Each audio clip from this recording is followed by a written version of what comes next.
అసెంబ్లీలో తీర్మానం చేస్తే ప్రత్యేక హోదా ఇచ్చే పరిస్థితి లేదన్నారు కేంద్ర మంత్రి భూపతిరాజు శ్రీనివాసవమ్మ. ఢిల్లీలో మొక్క నాటిన ఆయన ఏపీని అన్ని విధాలుగా ఆదుకునేందుకు మోదీ ప్రభుత్వం సిద్ధంగా ఉందన్నారు.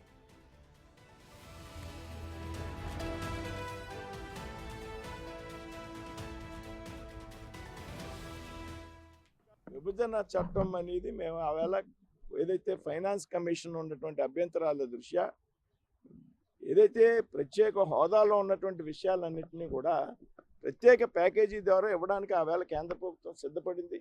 ఈపాటికే ఏదైతే హోదాలో ఉన్నటువంటి అనేక అంశాలని ఈపాటికే ఫుల్ఫిల్ చేయడం జరిగింది ఆంధ్రప్రదేశ్ రాష్ట్రానికి సంబంధించి కేంద్రం.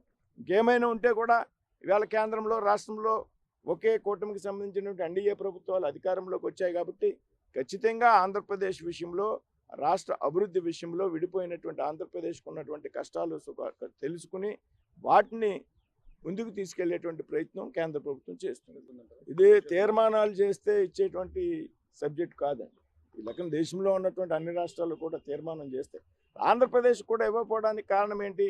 ఏదైతే ఫైనాన్స్ కమిషన్ ఉన్నదో ఏ రాష్ట్రానికి కూడా భవిష్యత్తులో ప్రత్యేక హోదా ఇవ్వద్దు అనేటువంటి విషయాన్ని అందులో చెప్పారు. కాబట్టి ఏదైతే ఆంధ్రప్రదేశ్కి వర్తించిందో, ఏ కారణాల వల్ల అయితే ఆంధ్రప్రదేశ్కి ప్రత్యేక హోదా ఇవ్వలేకపోయారో అది బీహార్కి కూడా వర్తిస్తుంది. దాన్ని ఆలోచించి కేంద్ర ప్రభుత్వం నిర్ణయం తీసుకుంది.